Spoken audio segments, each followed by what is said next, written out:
Skin that smoke wagon and see what happens. How's that for a slice of fried gold? Oh, I'm sorry. I didn't know how this machine worked. It seems to run on some form of electricity. And it was wrong. It was a bad call, Ripley. It was a bad call. Bad call. Some are good for fighting, others for dying.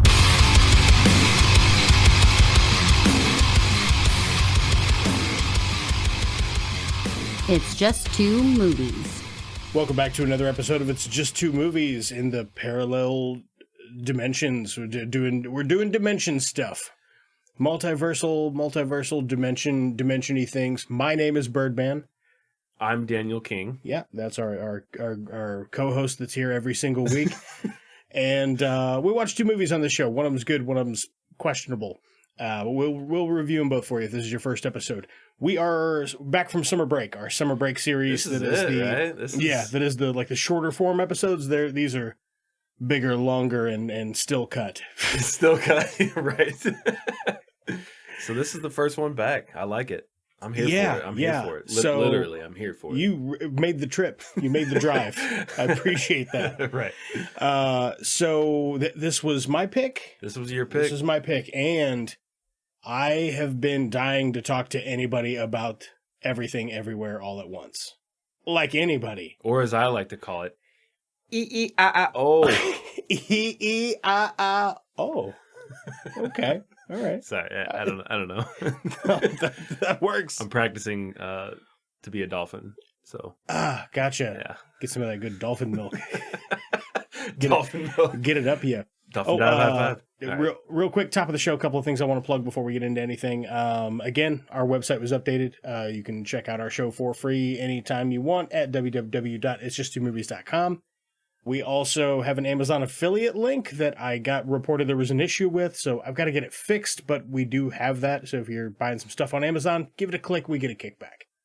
We also have a Buy Me a Coffee in case you want to contribute to the show. It's just buymeacoffee.com/itsjusttwomovies. So that's enough of that. Of course, we also appreciate you listening and telling your friends and yes, subscribing and all that great shit. That means a lot to us. We really appreciate it. Right. So, Everything Everywhere All at Once. Yeah, this is a new film. We're doing a new one. Yeah, but before we watched it, I did tell you that in my opinion, I thought it was unlike any other film I had ever seen. I think that's an accurate assessment. Would you say that's sound? Like this is not going to be for everybody. No, not at all. And I will say that I did not like their first film. I think it was their first film, Swiss Army Man. But Daniels, I liked Swiss Army Man. I think I need to revisit it. Mm-hmm. I just think it needs a revisit for me. Maybe something's changed. Maybe I just wasn't in the right mindset when I watched it the first time. Not sure. Gotcha. Yeah, it gets a little dark and kind of depressing for something that's painted so joyfully. But anyway, we're here to talk about Everything Everywhere All at Once. If you are not familiar with this is a R-rated 2022 sci-fi adventure film. This says 2 hours and 19 minutes, but I feel like mine was considerably longer. No, I think that's about right. Is that the correct runtime? Okay, sometimes it's just wrong on here, which is odd. This was out in select theaters. You can rent it now. Looks like you can watch it on Viki, whatever that is, for $3.99. It's got a 8.2 out of 10 on IMDb, 95% on Rotten Tomatoes, 89% on Fandango, 89% of Google users liked this film. Release date March 25th of this year, 2022, directed by Daniel Kwan and Daniel... I think it's Dan Kwan. Oh, well, it says Daniel Kwan and really? Because it says directed by Daniel. I think he goes by both. I think Dan and Daniel. Well, as a Daniel, I can say that I will go by Danny, Daniel, right? Danimal, yep, shithead. Oh, that was what about fucker? I don't usually respond to fucker. Oh, okay, and if I do it, I don't normally respond well. The Daniels directed this. Directed by the Daniels, Daniel Kwan and Daniel Scheinert. They were also the writers of this. Yeah. This stars Michelle Yeoh, Stephanie Sue. Yeah, I think it's Sue. Ki-hee Kwan, Jamie Lee Curtis, James Hong, briefly Jenny Slate, and I would say that's pretty much the main cast. Oh, there's a couple more, but there's some. I thought you would really be impressed with some of the very brief cameos in this. We'll I get thought into you would those be cameos. like, "Holy shit!" We'll get into those cameos later for sure. How do you? Okay, well, actually, before we jump into it, we got a little bit more budget and all that good stuff. Okay. Did you have budget or? Let's see here. I've got box office. Okay, so I have budget as estimated $25 million, and I will say, wow, what the fuck? Wow. But I also read that. How do you make something that looks this amazing? I read that it's not what you spend; it's how you spend it. I guess the 9 people that worked on the VFX on this, including the 2 directors, did they get paid most of it? they taught themselves how to do that stuff. Oh my god! It looks incredible. Yeah, that's really impressive. That's a fun factoid. That's fucking insane, dude. $25 million for this. It looks so good. All of it. Everything about this. Yeah. It's phenomenal. I could talk about it for an hour? An hour. Good. I'm glad you can. Excellent. It's all coming together. Yeah, what do you have for box office? 93.9 million, and it is still currently in theaters. So this says okay, well this is opening weekend, sorry. Yeah. This seems low for opening weekend, but I don't know. This is what IMDb says. It says 501,000. Gross, it says 68 million, and then worldwide, it says 106 million. So it's definitely made so much money. Oh, yeah. At this point. I bought it on Amazon. I also bought it on Amazon. Amazon. Yeah. No, you can say you bought it on Amazon. We'll have I'll probably put the link for this episode will probably just be straight to that. I was doing a bit. Because we did the bit. We did the Amazon. All right. So how do you want to tackle this? Okay. So I was thinking about this actually, because we've done a couple of movies like this before and it always turns out fine. But since we've been doing the summer break, I kind of like that formula of let's just do the whole story real quick. This is what the movie's about. And we're just going to talk about the things that we did and didn't like about it. Okay. In no particular order. If it requires a little explanation, fine. Right. But we don't have to hit every beat of the story because honestly, it would take the length of watching this film to explain all of it. You know how long it took me to watch this? How long? 3 hours. I don't doubt that. There is a lot in it. This is not even a two and a half hour movie. It took me 3 hours because I kept pausing and being like, okay, I need to write this down. But so far into the film, I was like, I got to stop writing all of this down. Because it just, the pacing, it's just so quick paced. It's just... It is really breakneck speed the whole time. As you predicted, I wish I would have had another chance to watch. I wish I could have watched this twice. I was like, you know what I mean? I was so psyched. I didn't have the time. You were like, yeah, let's do it. I was like, fuck yeah, I get to watch it again. Because I just watched it a couple of weeks ago, and then I bought it and haven't watched it since I bought it. So I was really pumped to give it a revisit, and I gotta say, I caught on to about 15 things that I didn't see on my first watch. So much. Yeah, there's some. Dude, there are layers. There's at least one little goodie I'll go over with you. I'm curious if you caught it or not because it's not very. The movie is so fast-paced, it's a little tiny lull right in the beginning, and if you are not paying attention, you won't see it. Okay. Because I totally missed it, and then on my second watch, I was like, that's fucking hilarious. So how would you go about explaining to our listeners what this film is about? On like you can take, I don't know, 3 minutes, 5 minutes. Okay. So Michelle Yeoh plays a woman named Evelyn Kwan. And Evelyn owns a laundromat with her husband, Waymond. Yes. Played by Ki-hee Kwan. And their daughter, Stephanie Sue, plays their daughter, Joy. Yes. So, for the sake of me not butchering their names a bunch of times, I'm going to refer to them by their character names. I agree. I normally don't do it. I like to refer to the actors that portray the people. I think we kind of go back and forth. Yeah, for this though, I'm going to stick with that, with the exception of probably Jamie Lee Curtis, right? Because I don't remember what was her name in the thing. Deidre. Yeah. Anyway, so Evelyn and her family, she is miserable. She feels like she's wasted her whole fucking life. And one day they are going to have a conference with the IRS, and she is intercepted when a man from another dimension jumps into her husband's body and is like, I've been looking for you. It's very Terminator-esque, you know what I mean? Like, come with me if you want to live, sort of thing.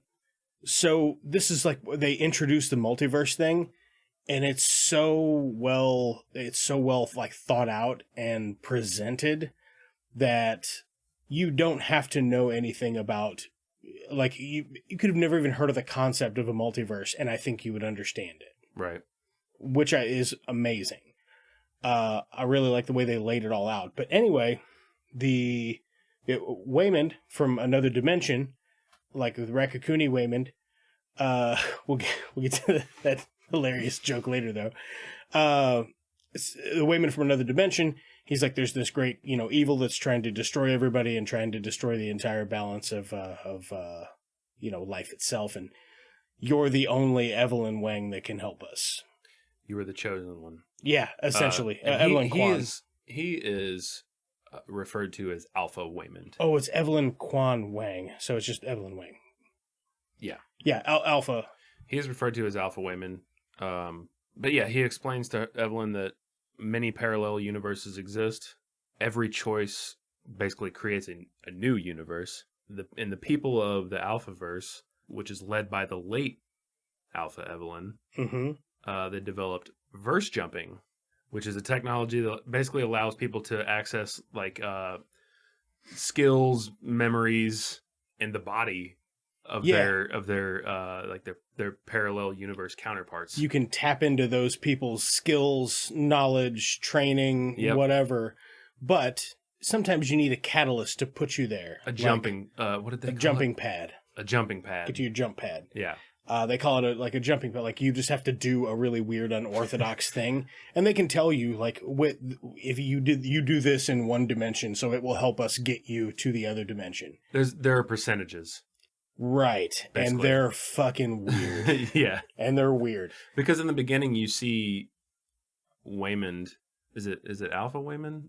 Because he eats like some chapstick. Oh, that's Alpha Waymond. Yeah, and you're like, because you don't know what's going on yet. Rewatching that part when he's like, there's cops, they're surrounded him, they think he's an intruder for whatever reason. They draw down on him, and he's like, "Sir, but what are you doing? Don't do that." And he's just like unscrewing the chapstick. He brings it up to his mouth and just bites off a chunk of it and starts chewing it. I was like, what the fuck is happening? Like a psychopath. Well, it's like when she goes to verse jump or whatever, he's like, put your shoes on the wrong feet. Yeah. And then close your eyes and pretend you're in the broom closet or whatever. The multiverse stuff in here, I don't want to go into too many pains to try to explain it, but believe me when I say it is expertly done. I read that they have been researching this since around 2010. That sounds right. And they started getting a little scared whenever, like, Rick and Morty started doing their thing. I thought it was going to take their thunder. Into the Spider-Verse came out. Doctor Strange. I read that, Doctor Strange. I read that one of the directors stopped watching Rick and Morty because he was like, I got to distance myself. You know from what I mean? That, From that, because I don't want to take ideas or jokes or gags. Exactly, right. So this is in the making for a long time. Nailed it. This is great. It's distributed by A24, which they make so much great shit. They do. They really do. Did we do enough? Wow. Did we do a good enough job of explaining this? I feel like there's so much to this. Danny, I think you did pretty solid. You did a pretty solid job. Thanks, Birdman. You're welcome.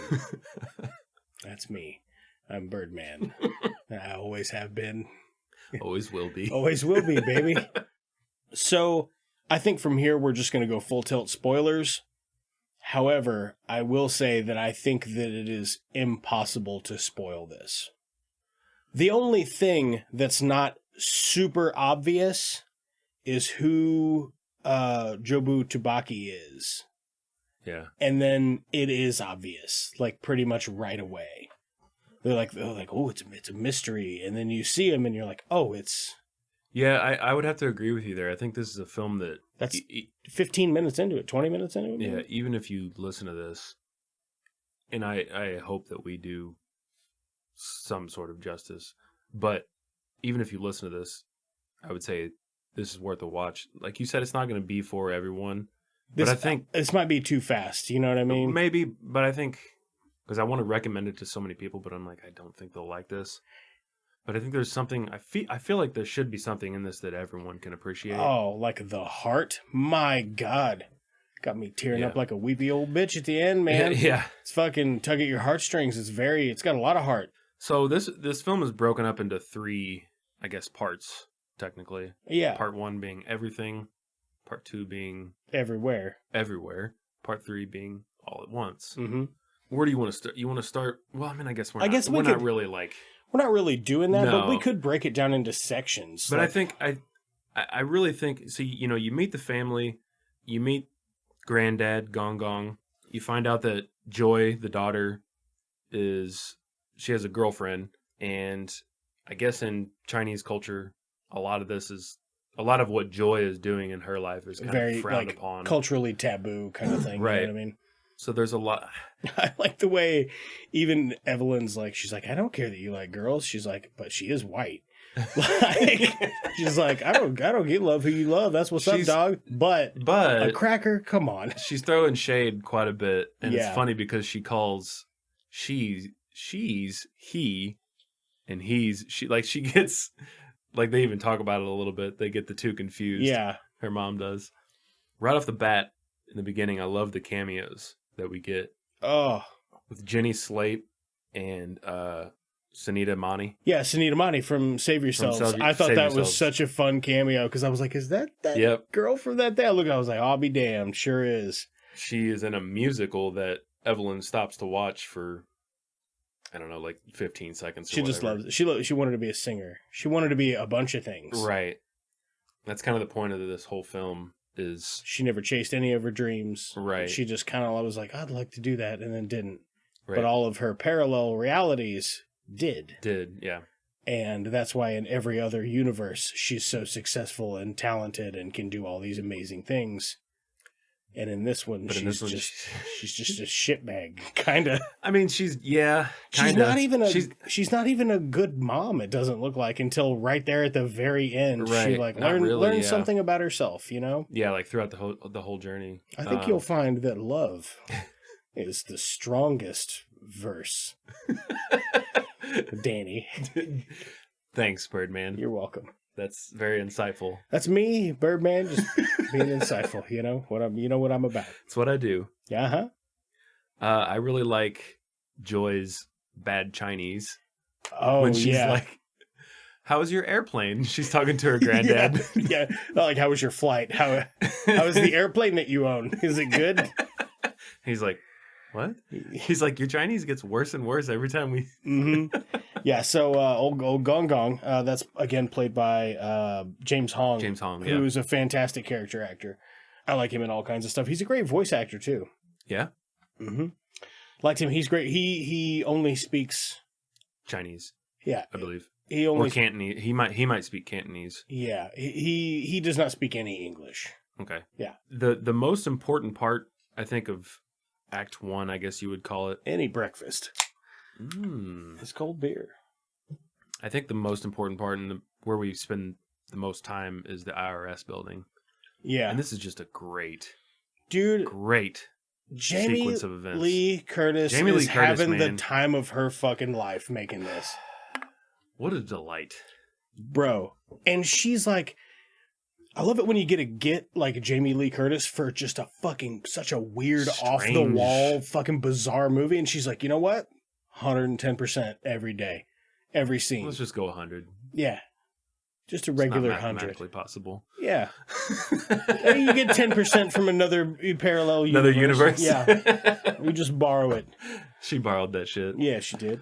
So Jamie Lee Curtis plays the IRS agent that is in charge of the Kwan's finances.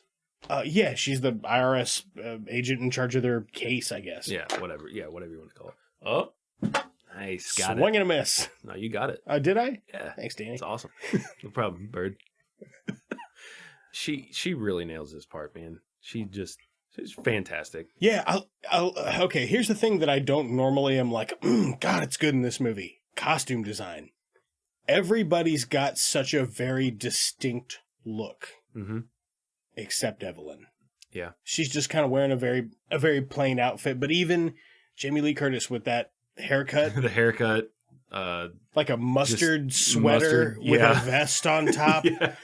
Just a very bizarre outfit choice. She's got this gut. She Like they gave her does this have like a gut. kind of What just, she does, like a thing of pineapple juice or whatever. She just chugs. She's like, I'm gonna regret this. I think it's a milkshake or whatever. She chugs it and she's like, "Bleh." And then later she throws up. And it was the milkshake. So yeah, there's so many good end run jokes in it where they're like, there really we'll come are. back to that in a couple minutes. Don't worry. One thing I love about that first scene, the first main scene when they're meeting with her is she's trying to like kind of prove to them how much of a badass auditor she is. And she's like, "You see these behind the her trophies and their butt plugs." the trophies that she has are butt plugs. Yeah, they're all like that at the IRS. She's like, "You don't get these until you've been through a lot of shit." What a great gag, man. Oh man, yeah, fantastic. that's funny. She's got what, like 3 or 4 of them. Mhm. And I know what your answer is, Danny. But what is your favorite of the parallel universes? What do you like? I mean, I feel like it's got to be the hot dog fingers. It's right? hot dog fingers, right? It's just I love it. They're like, did she jump outside the human race? She's like, no, she's from an evolutionary point where people have hot dogs for fingers. So there's It flashes back to a like Space Odyssey, like a Space Odyssey fucking thing with the apes and one of them just slapping the shit out of the other one, and it dies and it has a regular ape hand, and then it's just wiggling its large hot dog fingers in the air. That's evolution for you, right? Shows that whole evolutionary line. She's watching that same opera show or what musical show or whatever, and she's like, she puts her hands up to her face and she's like, oh what the fuck? So, and then in the hot dog fingers universe, her and Deidre. Evelyn and Deidre are in love, Mm-hmm. and I really enjoy that whole sequence because you get glimpses of that throughout the entire film. Later And it's as silly as it is. it makes It's heartfelt. You know what I mean? it really has is. heart. Yeah, And you're 'cause laughing, but you get these little clips every time she jumps back to that universe. You see little clips of her life there, yeah. and it's like her and Deidre having like marital issues or whatever, and they're leaving, and then they make up, and she plays the piano with her feet. And it's a beautiful thing. She wipes that tear away from her. Did you catch? There's one point. I think it's in that same scene, maybe, but it's panning to one of their faces, and on the wall there are mittens. And they're the shape. Mittens have super long fingers because they're hot dog fingers. Yeah, they have large hot dog fingers. That's great little tiny details. Be like, this is a world where, because somebody looked at a regular mitten and they're like, are you fucking crazy? Get this regular ass mitten out of here. We need hot dog mittens. We need hot dog finger mittens. Come on, man. Where's the grip? Go get me the grip. So the whole point of this adventure, I think, is Alpha Waymond searching for a positive force to fight off the negative force, which is Jobu Tubaki. Jobu Tubaki, which in the original universe was Joy, Evelyn's daughter. Alpha Evelyn pushed Joy too much, which forced her to experience every universe at the same time. Right. Which is such a fantastic idea. She put it all on a bagel. Would you explain that a little bit? Okay. Which is amazing. Yeah. So this is really great. And I don't want to give too many spoilers, but essentially what happens is why Joy, but she's changed her name to Jobu Tubaki, she can interact with all universes simultaneously. Correct.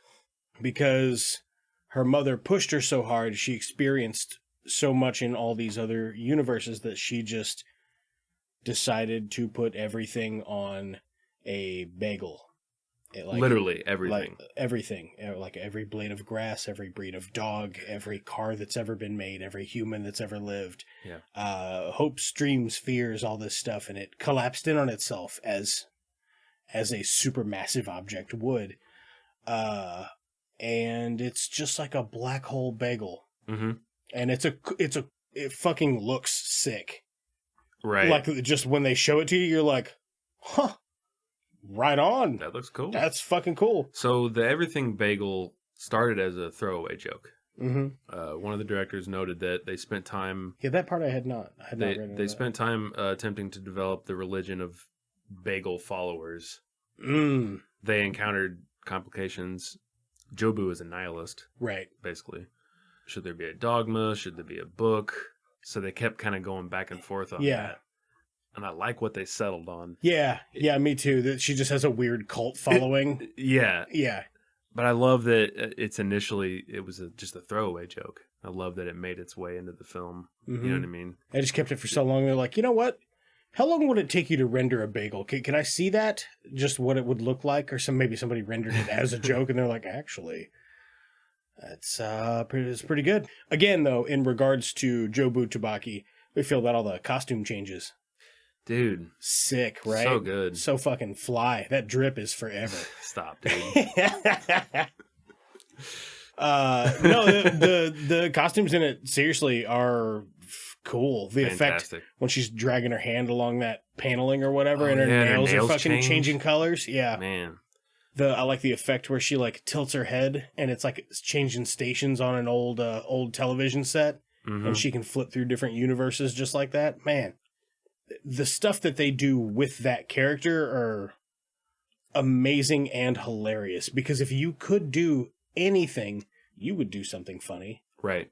You're a funny guy. I tell everybody, my friend Danny King is a super funny dude. Birdman, you're so funny. And that's what they say. That's what they say to me. They say, Birdman, cut it out. Cut it out. Yeah. I just want to say, I love Michelle Yeoh's performance. Amazing performance. But for me personally, Stephanie Sue and... Giving me goosebumps. Right? Yeah.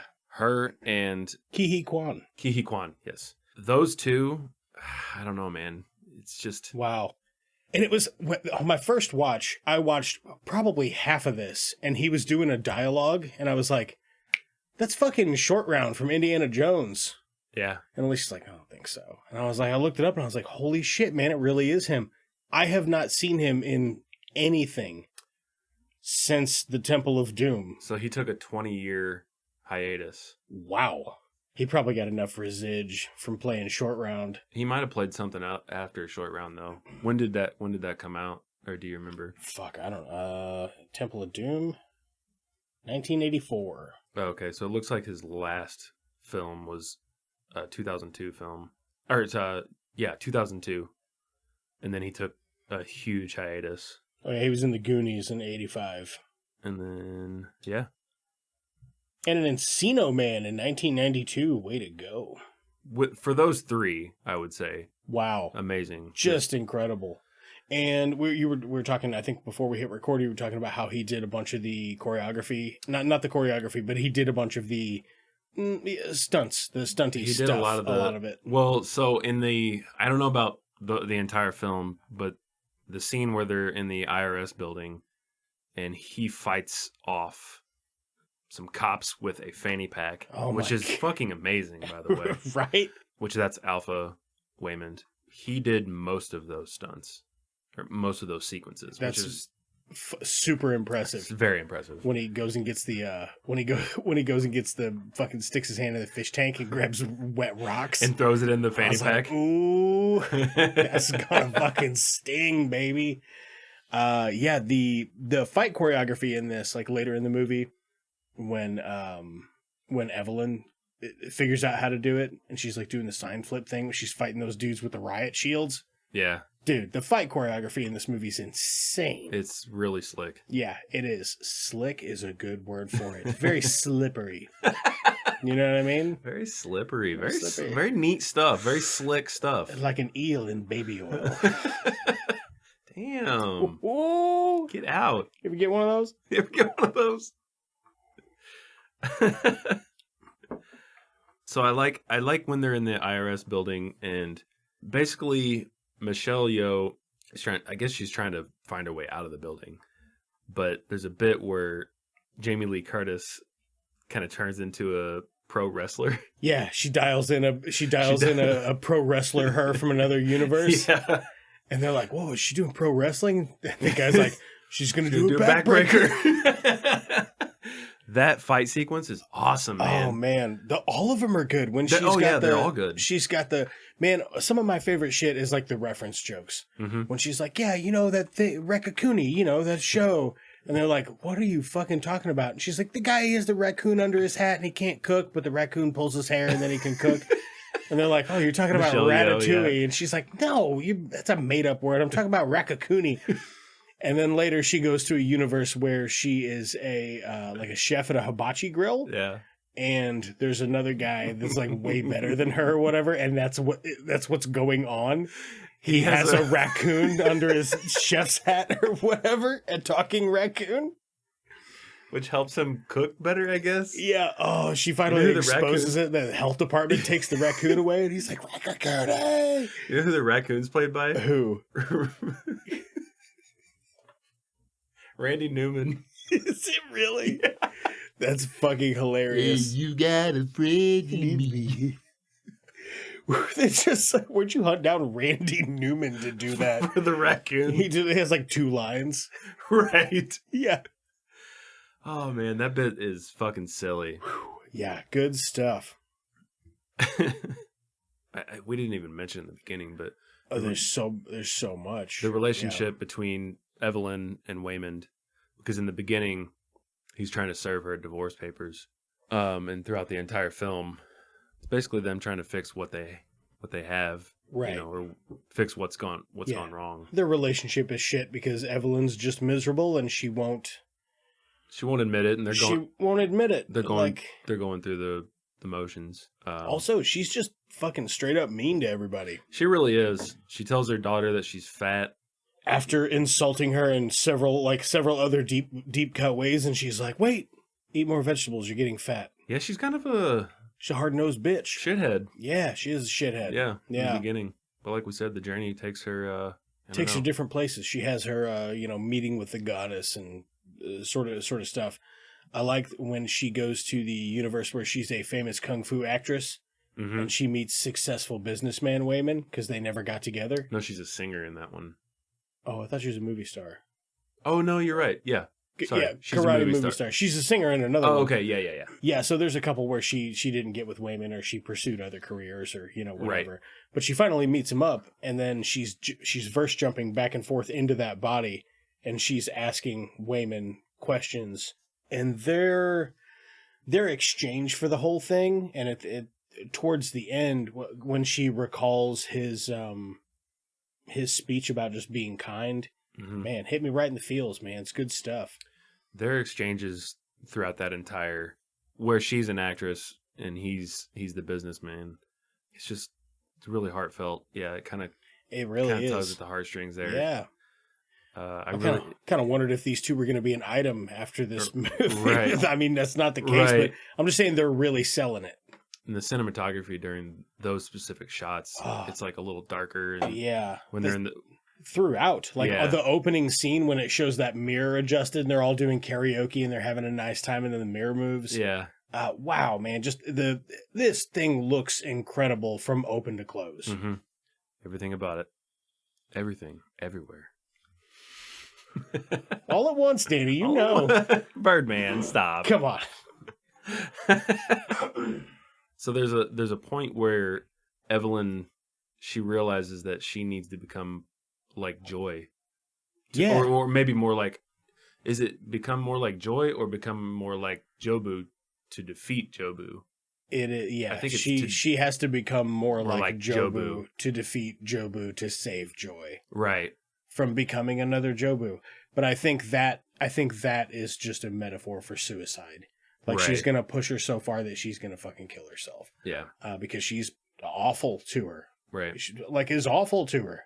Throughout this entire thing, Joy, she has that, like Jobu, that nihilistic, nothing matters. Mm-hmm. Which a lot of this really hits home for me, just with a lot of personal things that have been going on with me. I won't get into details, but I really enjoyed this film for what it is at its core. I thought you might. So, it's awesome. Yeah, it's very deep. It's so many things at once. You know what I mean? It's everything. It's everything. Because it is really deep, and it has these really like rich character development stories and these great, like, you know, people get their comeuppance and the story pans out, and it's these people dealing with these big emotional issues. But on the surface, it's fucking karate dimension travel, fucking badass shit fighting monsters and people with hot dog fingers and butt plugs, using a butt plug as a weapon. And there's a lot of sex toys in this. Yeah. When that cop goes to hit her with a nightstick, Yeah. she just grabs it. It's just a giant fucking dildo. Yeah. I like the cops. She beats that guy to death with it. I don't think they're cops, but they're like they're two agents or whatever of Jobu, and they're trying to get their jumping point. They're trying to get the butt plugs up into their butt. Right. That's their jumping One point. guy just uses a different trophy Yeah. because he can't find the butt plug one. Yeah. And then they fight with those trophies up their butts. And she just pulls him out to defeat him. Right. Oh, There's man. one point where Alpha Gong. So I know we didn't really explain him much. He's dead. He's But is he like an agent of?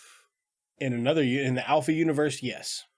Is he like a agent of Jobu's, or is he his own? No, he's the Federation or whatever, the multiverse police sort of thing. Okay, he tells some of his soldiers to find a jumping point.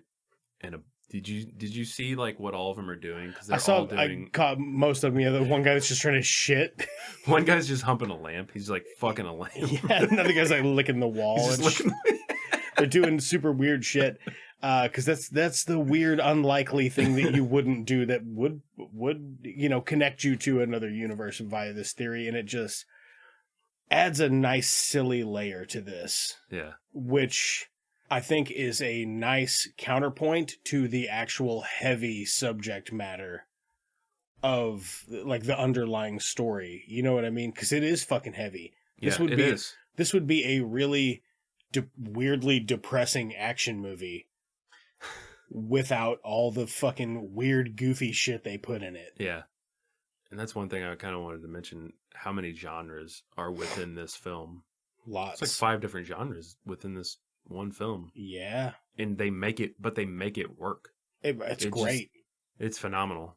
And like I said earlier, I just want to repeat that I almost wish I had a second, maybe a third viewing to really. Yeah, it's kind of what I was getting at when I text you. I was like, "What? You know, you normally watch it on Friday. Maybe watch it. Maybe watch it before that, because you might want to watch it twice, because it's a lot. It does, man. It has this breakneck pace to it, but it's not too fast. It's not too fast, and even though it took me a long time to watch it, it just flows so well that 2 hours 19 doesn't feel like 2 hours 19. You know what I mean? No. Another funny bit that I wanted to mention is Jenny Slate comes back in full force. Oh yeah, with her dog. she uses her dog like as a weapon, I guess. Yeah, it's got one of those like retractable leashes or whatever, and she's fucking flinging it around. But the dog's into it. Yeah, dude. He's like, we're about this. It's one of those. What is that? Is that a Pomeranian? It's one of those very, I think it's a Pomeranian, very little, very furry dogs. Yeah, I believe it's Pomeranian. Oh man, super cute. Funny shit though. Yeah, it is cute. Yeah, I like the Jenny Slate cameo.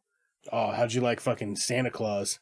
Santa Claus. Yeah, fucking Kris Kringle, baby. What am I missing? His name's Biff Whiff. Oh, Biff Whiff? Yeah, who played, he plays Santa Claus in that stupid fucking show that we like. What's the name of that show? I Think You Should Leave Now. Oh, does he? Yeah, they're interviewing him. He's like it's an action movie or whatever. He's like, starring Santa Claus. And they ask him about Christmas, and he's like, would you ask Leonardo DiCaprio what he wants for Christmas? Would you ask Leonardo DiCaprio about what Christmas, whatever? He's like, I'm a fucking professional. Treat me like an actor. But he's just Santa Claus, like during one of those Hollywood Minute interviews or whatever. Do you know what I'm talking about? You're not talking about this movie. No, but Biff Whiff is the guy that plays Santa Claus in that bit. From I Think You Should Leave Now. Okay, sorry. You got me really confused. The TV show, I Think You Should Leave Now. Correct. There's a skit in that where Biff Whiff is portraying Santa Claus. Okay. But he's done with Christmas and all that shit. He's just portraying pursuing his action career. I thought you meant this movie, and I was like, man, I don't remember that. But did you, when you saw him in this movie, were you like, nope, didn't recognize didn't him. even recognize him? Well, he's the patron in the laundromat who's like, I ever tell you my wife used to wear that perfume? Right. I just didn't recognize him from I Think You Should Leave. Oh. Just didn't register. I think I've only watched that once. Gotcha. Well, there's a good one in there. I liked his performance though. Yeah, he's really good. I liked in the beginning with him and Waymond. He's doing this little dancing. dance with it's just I don't know. It's super silly shit. It's fun. Yeah, it is fun because Waymond's he's just innocent and joyful. And if I was him, I would want a fucking divorce too because Evelyn looks like a fucking nightmare. Right. And he just can be happy. Mm-hmm. And she cannot. Him and his googly eyes. Yes, he puts googly eyes all over stuff. She fucking hates it. She does fucking hate it. That's why at the end when she's thinking about his speech about being kind, and she puts a googly eye right between her eyes to connect represents her third eye. But it connects her to all these other universes and stuff. I really like the scene with the rocks. Oh my god. Yeah, did you get the fuck out of here, dude? Were you just sitting there watching? You're just watching text go across the screen and just images of two rocks in the desert, and you're watching it and going, like not like look at them talking rocks, but it's funny.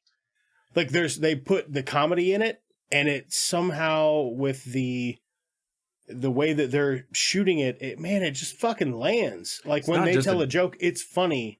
Because you're imagining them actually telling it, even though it's just two rocks. It's not just a desert, though. It's like the Grand Canyon. Like the Grand and it's Canyon. Fucking beautiful. The Grande. Canyano. There's no sound. And that was a suggestion by Michelle Yeoh. Because originally there was dialogue in that part. And she felt it necessary to just... Subtitles. It's a great call. And...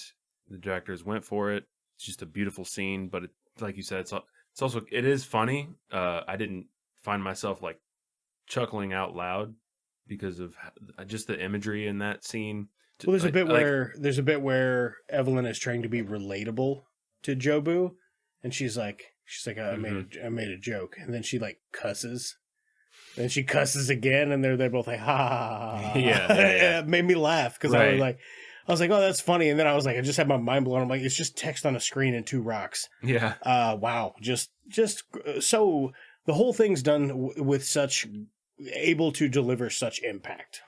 Yeah. For $25 million. Yeah. And apparently that scene caused a lot of the initial audiences to cry. Like it had such an impact on people when they first screened it. I can believe that. And kind of throughout that sequence, you find more of the Joy storyline with her. She just wants to give up. You know, she wants her mom to let her go. And the Rock, you see the Rock gradually going over the edge. She's and like, I'm gonna get you. Yeah. It's got googly eyes. Yeah. She's like, no, get away from me. You're a rock. You're supposed to stay put. Oh man, good stuff. Just so much good, heartfelt fun. I love. In the end, Evelyn finally realizes what she has in Waymond. She just accepts that. I don't know. What do you think? Like, what do you think clicks for her? I think it's when she's in the universe where she's a famous actress and she's talking to Business Wayman, and Business Wayman's like, you know what? All right, I think let's go our separate ways. But I'll have you know that in another universe, I would have been happy being poor with you and folding laundry. Yeah. And she's like, fuck, because that's why he's happy all the time. Business Wayman, not happy. He's not like, you know what I mean? He's a different person. He's a totally different guy. Yeah. And while she might be more attracted to that guy doesn't exist in her universe. Because that guy is just happy. He's happy with his life. And, except for the fact that he can't make her happy. Right. Which is, so she just accepts that she can be happy with him the way that he is. Like, she appreciates him. She sees all his kinder qualities not as weaknesses, but as strengths. Per her perspective changing conversation with business women. Oh man, there's so much to this. It's a That's little why I overwhelming. was like, I'm It's a little waiting. overwhelming. I'm waiting until we're done with summer break to do Everything Everywhere All at Once. That was a Birdman executive decision. I wouldn't have it any other way. Thanks. You're welcome. I saw all the buzz about it, and because all my social network stuff, it's all movie shit. Mm-hmm. Not my personal isn't, but I'm never on my personal. I'm always on the it's just two movies stuff. So all of my feeds of everything is movies. So when something comes out, I can usually tell if it's great, horrible, or just a movie. You know what I mean? Just based on thumbing through my feed without actually even reading anything or any spoilers. You just kind of see what other people are gauging it. Right. And this was, fucking 5 stars pretty well across the board for everybody. It was up there. So I was really, really excited to watch it. And after I watched it, it was kind of like torture because I didn't have anybody to talk to it about. Talk to you about it. I'm like, it's so new. Yeah. So what do you think the obvious rating system is? The hot dogs, or should we go? Well, the obvious one would be hot dog thumbs. Like, Right. how many of them how many would you suck on? If you had 10, That's so weird. That's like their intercourse. They just Correct. They just suck puke on up their hot they dogs. puke up mustard or whatever. Or does mustard come out of the? I don't know. Yeah, I guess I saw the ketchup and the mustard in the TV musical or whatever. Well, I hope this is a Halloween costume because I will go to a Halloween party as just me from another universe, but with hot dog fingers. We should go together. Even in a stupid universe where everybody has hot dogs for fingers. We always say that, but then there's something great. Like you get really good with your feet. Right. We always say that kind of shit. Like, we're going to go to this Halloween party, but then where do we go? Like, do we just crash a Halloween party and show up with hot dog fingers? That would be the best. We'd be the coolest fucking dudes there. I'll tell you that. Who the fuck are these two guys? Who the fuck are these two cool? Can't even tell how. Do you know these guys? I can't even tell how old they are. Like, should they be here? It's a high school party. Oh God, no, not one of those. The hot dog finger thing, man. I do love it, but there's probably something we could do that's equally as delightful and less obvious. I mean, I feel like it kind of works. I feel like when they were writing this film, they were like, "There's a podcast, and Birdman is the host. Birdman is the host, and Danny's the co-host. Sometimes the guest. They're going to do an episode about this movie, and their rating system is thumbs, but you have 10 thumbs. And ironically, even for the movie, they're all the same length. They're all the same length. They're just big fat fucking hot dogs. Big old hot dogs. Big old hot dog hands. If you had 10 thumbs that were the size of hot dogs, not like if you go to the store and buy a pack of hot dogs. This is like like an exaggerated cartoon version. It's the sound is what makes it so good, because they have this like wet meat slapping noise. I think it probably is just like hot dogs on strings or whatever clapping together in a microphone. Right. But it's like every single scene, and sometimes they make it softer. Yeah, but it's still there. Right. Like that really heartfelt scene where her and Deidre are like breaking up or whatever, and she's crying and she's like, "Whoa." You can still hear that little whatever that little wet noise is. Yeah, it's very, very faint because there's like loud, swelling music and all that shit, and you can still hear the fucking wet hot dog noise. You want to go hot dogs? Or what do you think? Yeah, let's do hot dog dogs. thumbs. Yeah, I think we got to. 10 thumbs, but they're all hot dogs. Yeah, well, I'm the host, so... Okay. What do you think, Danny? I'm the host. I'm the host of It's Just Two Movies. My name is Birdman. Not in this universe, you're not. What? Did we jump again? Oh, no. All right, I got to go 10. Yeah. I feel like about it a lot. Feel like a softie, but I tell you this: if I watch a movie and I laugh that many times and I fucking start tearing up multiple times, you got me. You got my fucking number. You got me good. You played with my emotions. You got me good. Yeah, I laughed. I cried. It became a part of me. Right. Yeah. I think this is so fantastic, and. My only negative critique of it, I'm still going to give it a 10, but my only negative critique of it, I wish that there weren't that like the all the dildos and dicks and stuff. Well, there aren't any dicks in it, but all the sex toys. Yeah. Because I would love to watch this with my kid. Yeah. But that's like she'd be like, "What are those?" I'd be like, well, those are 14-inch rubber dicks." Yeah, I mean, I think that's just a part of their style. And it's hilarious. And for me, I'm like, "Oh, this is great." Right. She's just beating that dude to death with two big dildos. She can watch it in 10 years and go, "Wow, wow." You know what I mean? Wow, oh, wow. Dad's into weird shit. Right. Yeah, it's an unusual taste. But again, I don't think this movie's for everybody. No, but it's not. But I did think it was for Danny, and I fucking nailed it. You did a good job, Birdman. Yeah, thank you. Thank you. Were you initially going to give this a 10? Like, I wasn't sure until I got my my rewatch. The second time I rewatched it, I was like, yeah, I did have to lock it.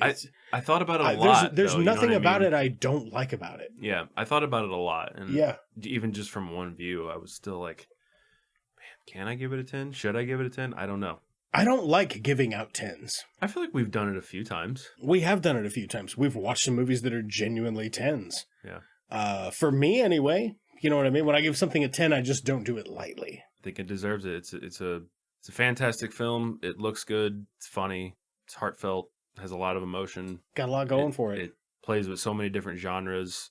Cinematography is great. The score is great. The acting is just phenomenal. Fucking top shelf. So I think it really deserves it. Like I said, I thought about it quite a bit, even though I only had a day to really think about it. But I believe it does deserve a 10. Yeah, I think so. 100% movie. 100. Let's go watch another movie where there's a bunch of other everybody's, but there's only one Jet Li. It's just the one.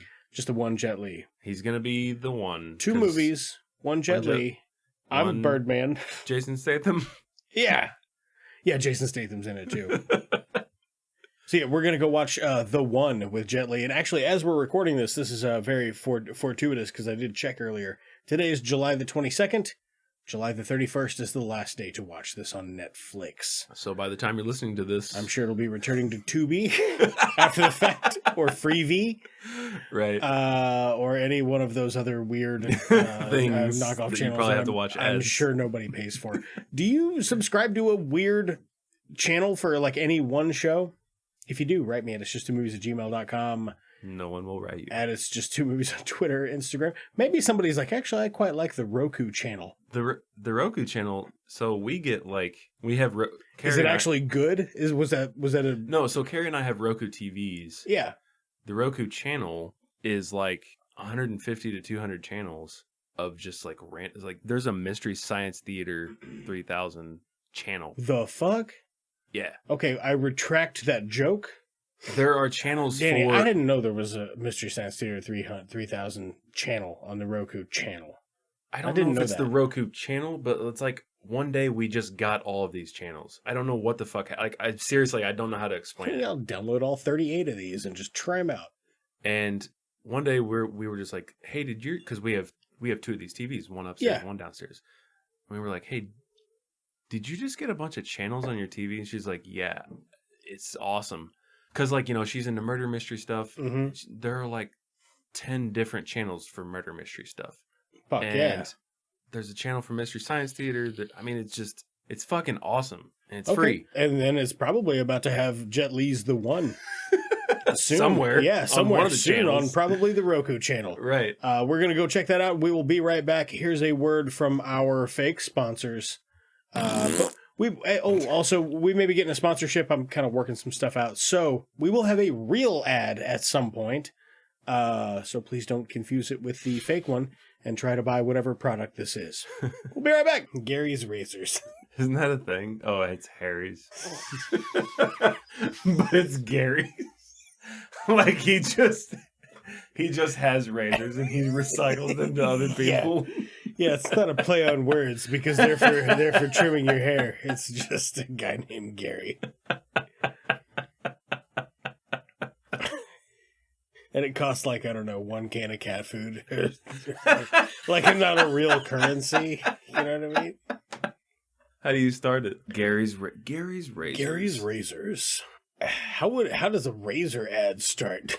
The all new Gillette Mach 5.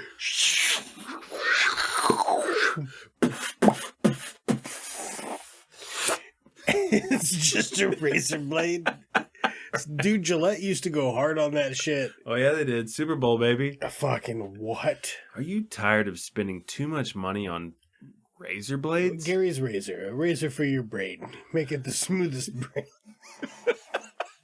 Gary's here for you. Not one wrinkle. Introducing the all-new Gary 0.5. The Gary 5.0. Wait, what's it called? The Gary Gooch.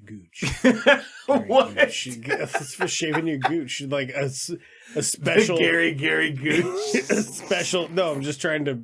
I know. I'm trying to work out something there. The all new Gary Deguchinator. The all new. The Deguchinator. All new Gary's Razors Ditch Witch. Oh my Gary. Is that a Gary's razor? Wow. That's the smoothest shave I've ever seen on a ball. I'd like to have some of that ball. Oh, hey, Birdman, what's going on? You should be like, wow, your head looks really slick. No, your head looks really wet. Or just another, what's it, slick? Is that what you said earlier? Oh, hey, Birdman, what's going on, man? Oh, wow. Daniel, your head looks very slick. Well, I just shaved it. What'd you use, pal? Look, for this dome, it's only Gary's Razors for me. Well, who's Gary? Yeah, he lives around back of the Save-A-Lot in town here. He lives behind a Save-A-Lot? Yeah, he'll sharpen your razors once a month for 3 cans of cat food and a bottle of water. As long as it's not Dasani. Because Dasani water sucks. Yep. It's so bad. Does it even exist anymore? Yeah, they still fucking make this shit. Oh, Gary? Yeah, he used to work at the restaurant.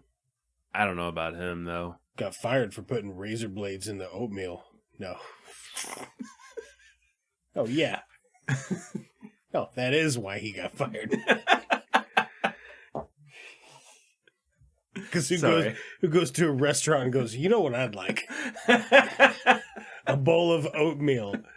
And Gary thought to himself back there in the kitchen, fuck that guy. And the horse he rode in on. He put razor blades in its feed bag as well.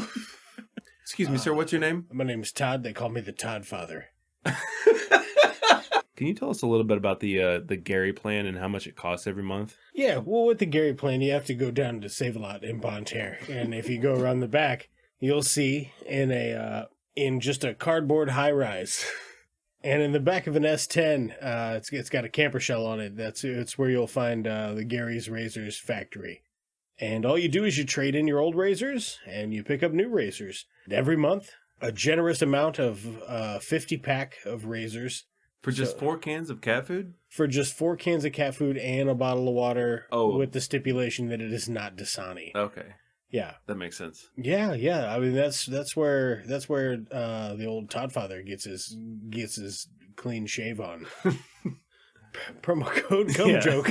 So, are there any special savings for the Gary shave company? Absolutely. You can just use promo code Cat Sweater. Promo code CATSweater15 gets you 15% discount off of all Gary's razors. That's right. Yeah. Now, with these Gary's razors, is there any sort of cream that helps you shave? Yeah, you can use Gary's Own. That's what it's called, Gary's Own. It's called Gary's Own. I hope that answered your question. Introducing Gary's Own with all the vitamin and nutrients. All the vitamin D and fucking nutrients. All the vitamin D and nutrients that your body could possibly handle. Yep. Welcome back to another episode of It's Just Two Movies. My name's Birdman. This is Daniel King, where we watch a bad movie and then a good movie. The format of the show is backwards. You get it. It's a bit we're doing. It's a different universe we're in. I'm still Birdman, though. Because in this Daniel. Universe, I really have wings. And you just don't. And I'm I'm part Danimal. I'm part Dan and part animal. Yeah. So I am Danimal. He's Danimal and I'm Birdman. You are a man that is a bird. Yeah, sorry, I had to molt real quick. Anyway, we watched Jet Li's The One. PG-13 2001 action sci-fi film, 1 hour, 27 minutes, 5.9 out of 10 on IMDb, 13% Rotten Tomatoes, 25 on Metacritic, 79% of Google users liked it, though. Wonder why. Directed by James Wong. Budget $49 million. What do you got for BO? That blows my mind. 49 mil for this? What do you got for BO? Well, not bad. Not bad? $49 million for this blows my fucking mind because the movie that we just watched from 2022 was $25 million. And it looks... 25 million times better. All right. Opening weekend, this made $19 million. Limited by the times, though. I'm going to give it a pass for a lot of the visual stuff. But we'll get into that. Made how much?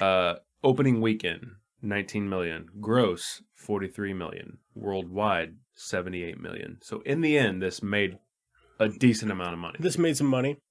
This stars Jet Li, Jason Statham from multiple universes at the same time. From different, but not really, though. Different countries of origin. He's just a travel agent. I'm making a joke about his... I know. I was a travel agent.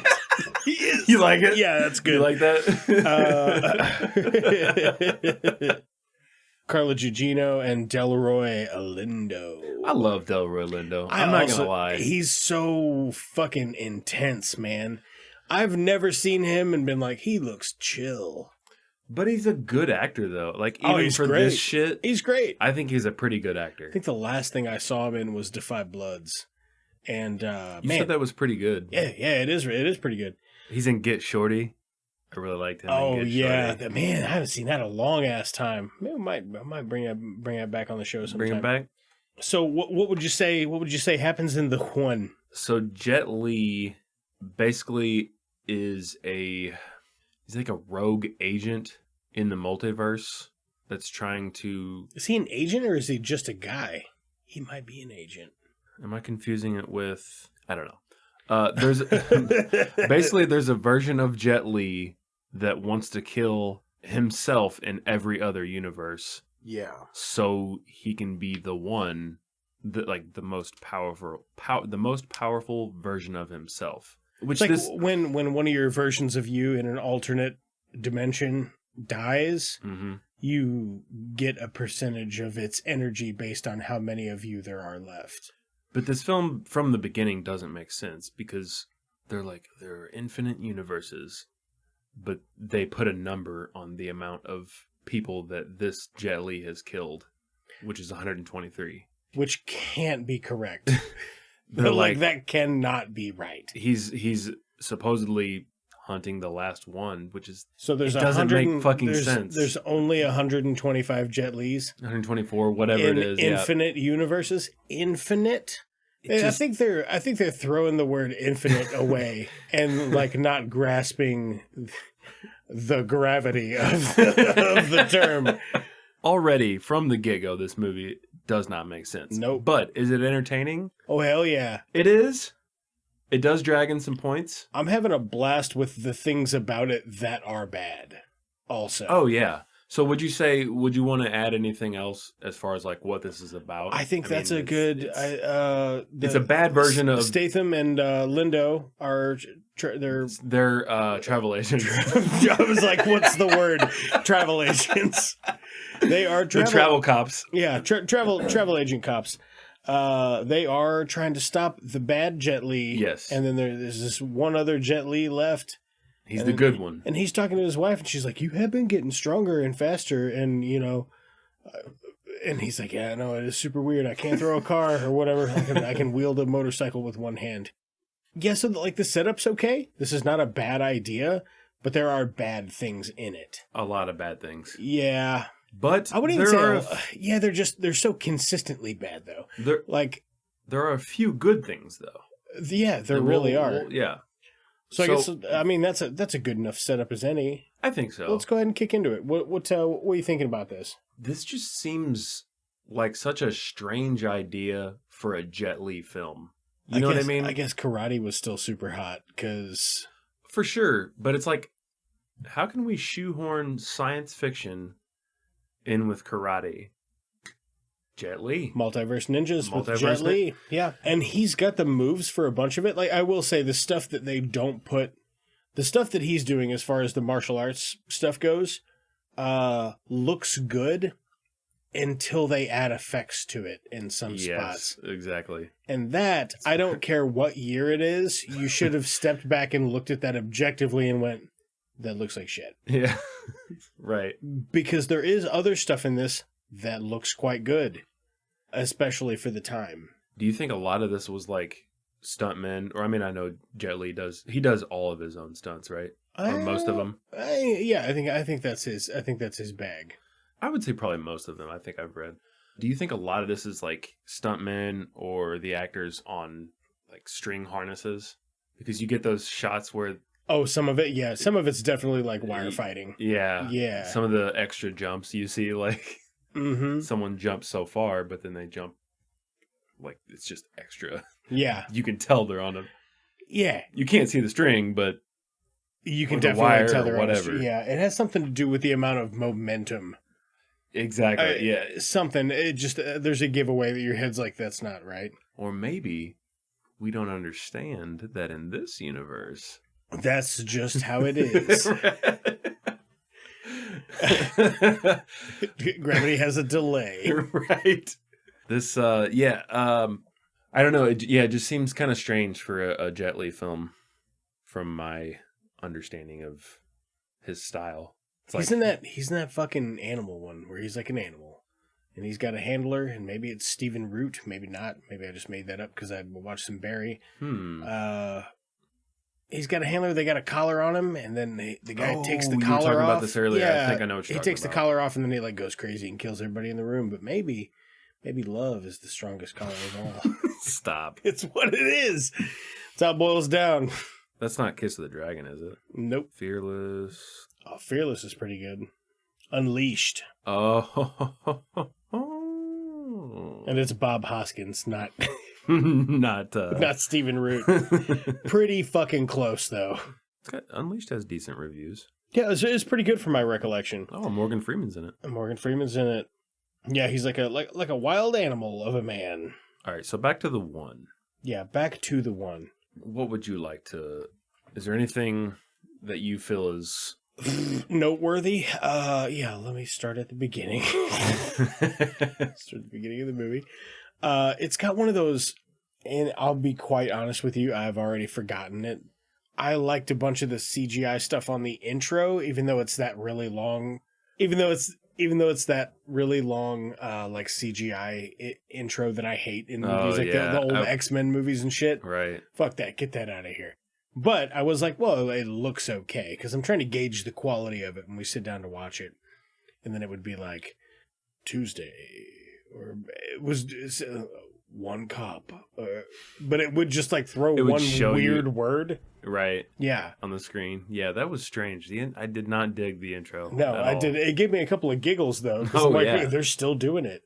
I thought maybe they were just doing it once or twice and it was over. No, but just a very long... I don't know. It was very odd, and I thought it was worth a chuckle anyway. But some of the CGI stuff, like that first time they were beaming up to another universe or whatever, we both were like, wow, that looked pretty cool. There's some like kind of clunky stuff in it, but overall, I mean, looked pretty good, especially for, what was this, 2002? 2001, yeah. 2001. The more that they did that, though, the worse it looked. Yeah. It's somehow, I don't know how that works, but we were both like, starting to not look so great. Not so hot as it goes along. There. Yeah, maybe it's just because maybe it looked the same every time. We just got maybe longer to look at it. Camera angles, or I don't know. Who knows? What did you think about the devices that were used in this? Computers, you got your computers, Windows 95. Yeah. Yeah, exactly. Windows 95 was awesome. 95, they should have just at XP, they should have just walked away. Or was it 98 that was awesome? 95 and 98. 95 and 8 were, pretty good. Pretty good stuff. Pretty good stuff back in the day. Yeah, just, simple, stupid. So like all the bells and whistles. You're just burning your. Some of the devices though I felt looked pretty good. Like the Jason Statham had this like Motorola Razr pizza cutter. Motorola. That's awesome, dude. Yeah, kind of, but it lit up. Oh man, if you're listening to this, man, go watch it. It's on Netflix. Well, it might be. Actually, it's probably not. Probably on the Roku channel, though. It's probably on Tubi. Yeah, probably on Tubi. The Roku channel, or what's the other one? To be continued. To be continued. Yeah, the one. Just really takes the energy out of the room, doesn't it? Yeah, the one. All right, we were talking about devices. Oh, yeah, devices. I like the scenes where it cuts to the the mainframe rooms, and it's got all these computers, and I thought kind of like some of that stuff. Yeah, I do too. I love a bleepity bloopity right. prop. Science fiction. We love it. Nerds. Hate the guns. Guns are dumb. Guns are real dumb. The future guns or whatever that Jason Statham super stupid and Leonard Lindell Delroy Lindo. The future guns that they use fucking suck. I don't like them. Yeah, no, because you know why you don't like them? Because they're regular guns. Because they make Star Wars noises. And they make Star Wars noises, which isn't inherently bad. But if the gun's also dumb looking and kind of looks like a phaser or whatever they're called, and also makes the I can't audibly do it. Something like that. It just it's that. Yeah, it's the X-Wing fighter fucking shots in space. Right. That noise but for their pistols. And their pistols, they look like regular pistols, but they have a blue light on them. Ooh. Oh, whoa. Yeah. But it's also red. Yeah, you still have to put a clip Blue in and it. red. You still have to put a clip in it, and you have to rack it, but then it goes.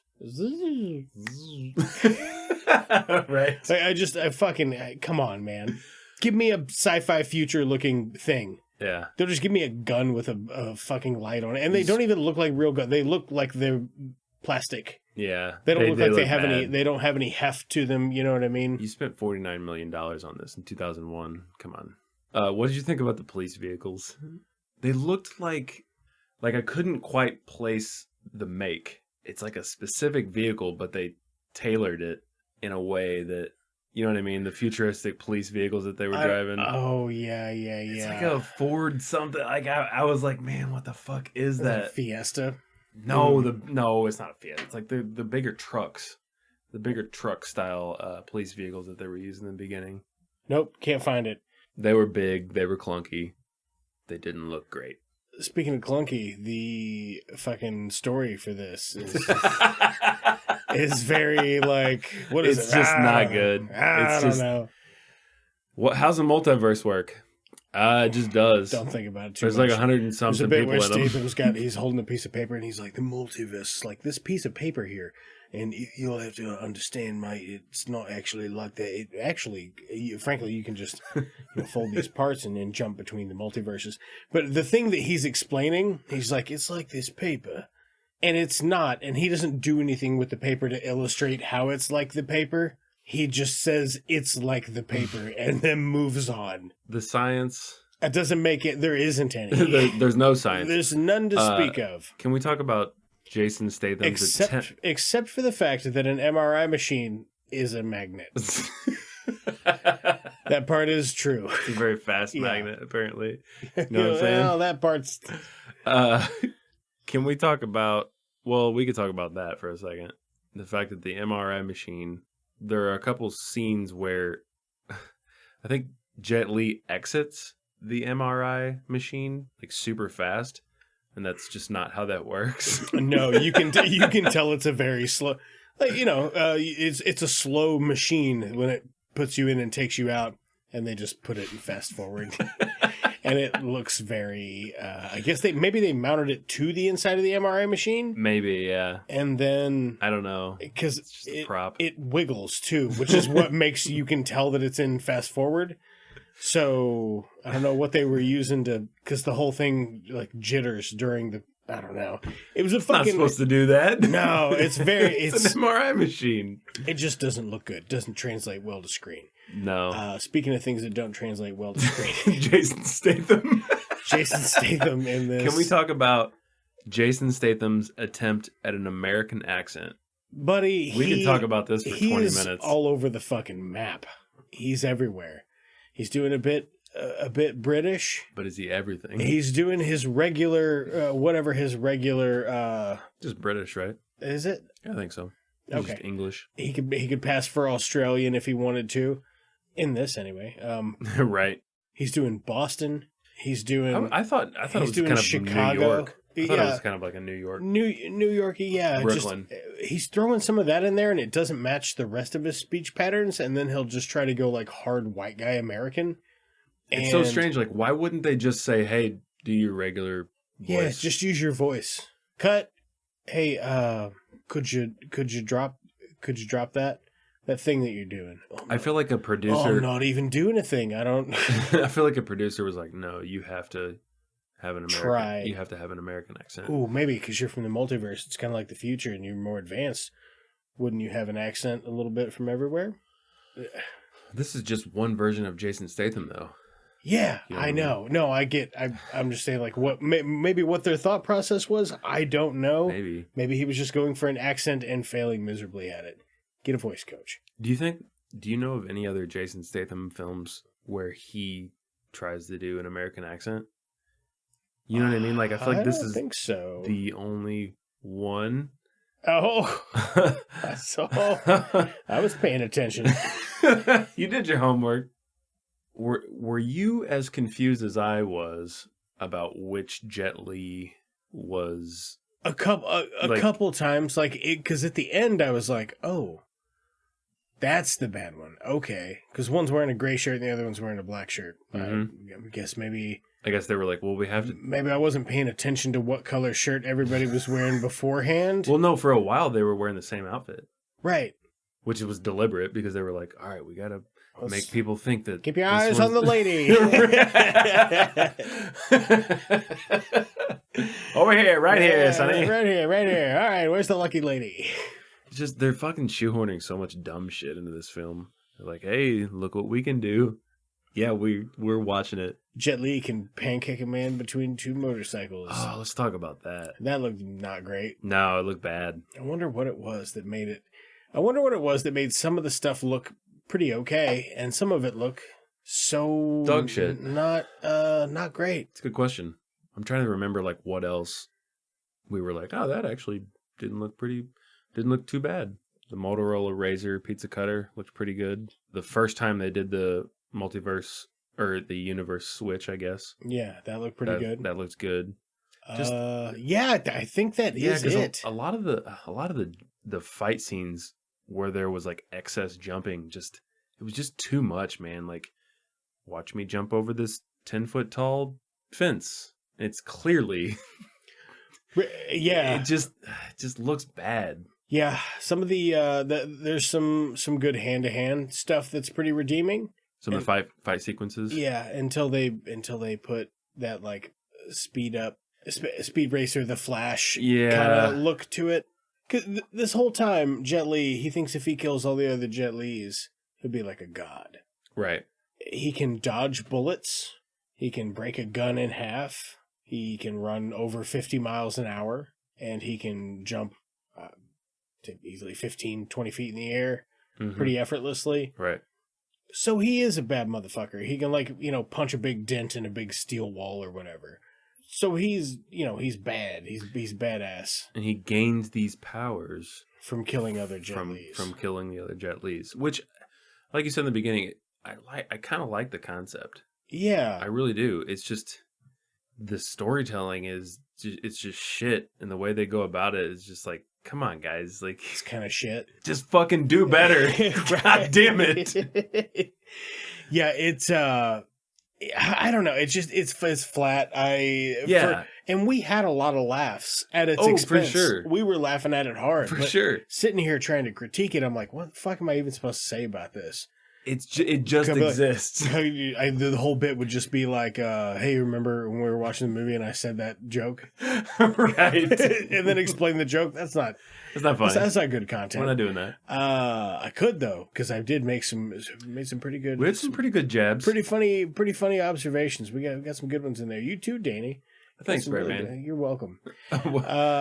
What'd you think of Jet Li's wife in this? TK? Yeah, TK. Did they ever say why they called her TK? If they did, I missed it. They did not. And I'm like, why was her name TK? It says TK/Massey Walsh. And it's like, I don't even remember them calling her Massey at all in this film. Nope. Everybody just called her TK. They called her TK. That's Jet Li's wife, played by Carla Gugino. I don't know what else to say about this except for, like, what would I do differently about it? Oh, here we go. Let's talk about that. So the multiverse warrior cop thing, all scrap it. Do what now? Sorry. Just scrap all that. What? The ninja? Yep. All that shit. Just scrap it. It's not going to be a kung fu movie. Okay. You know what I mean? So we're taking Jet Li out of this completely. Yeah, just get it all out. Because that's what I'm saying. Like most of what this suffers from is the story is just like, you got an interesting idea, and then it's just kind of whatever. Yeah. He doesn't just like, fit within this film. But look at these kicks and flips. And they are good. And we're like, we don't give a shit. Man, if you could just see this fucking room right now. Yeah, things are a little array. We're moving furniture tomorrow. It'll be... I mean, I'm not. It'll be nice. No, you're moving furniture tonight. Oh, fuck! What have I done? All right. I would take that out altogether. Another interesting point of view is, let's say you have a crack team of 5 scientists that are working on this, and 3 of them discover it. Are the scientists on crack? No, they weren't gonna be. Oh, I get it. Crack scientists. Very good. Very funny, Danny. Thanks, bud. No problem. So the just have like a team of scientists working on it, and then 2 of them are not in the room or whatever, and 3 of them or 2 of them discover multiversal travel, and they find out that if you kill someone in that universe, you essentially gain like their... Not their powers, but their abilities. Yeah, exactly. A skill-based thing. Which I love that connection. Yeah. Well, that's what they did in Heroes, too. Do you ever watch the show Heroes long-ass fucking time ago? I heard the first season was great, and then it just like... That's the only season I ever watched. Thank goodness was the first season. Yeah. Because, I heard it got not great either. But anyway, the bad guy, what he would do is he would find other superheroes, and he would fucking reach into their brain and like consume the thing that gave them their ability. So he would take their abilities. I like the connection though between like the first movie and this movie. There are those decent connections. Oh yeah, which I really appreciate. Speaking of that, there is one connection. Let me see if I took a screenshot of it. Waymond from Everything Everywhere All at Once was a production assistant for this movie. On the one? On the one. Wow. That is impressive. Yeah. I was like, holy shit.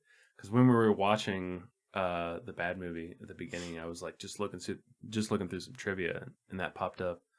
And I was like, oh my God.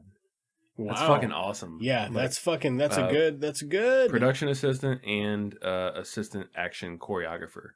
So that makes sense because he did some of the choreography for the good movie. Yeah, fucking A.